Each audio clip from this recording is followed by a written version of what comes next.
Panibagong araw, panibagong buhay. Dito ako bubunggal-bunggal. Pinalitan ko na tong kamote dito ang pantalbos ko sana. Medyo pangit na yung lupa kasi mamaya bibili ako ng lupa. Dahil marami na ako mga seedlings dito na pang tanim. Yung iba, yung sibuyas dahon is tumubo na siya. May tanim din ako dito ng mga okra siguro or talong kung mabubuhay. Kasi yung unang tanim ko ng mga okra sobrang init, hindi siya nabuhay.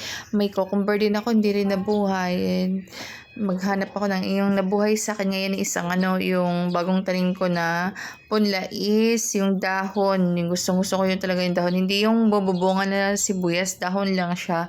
Pang tinola, yun ang gusto kong itanim. Sana makasurvive din. Kasi maganda din ang panahon ngayon dahil tag-ulan na siya.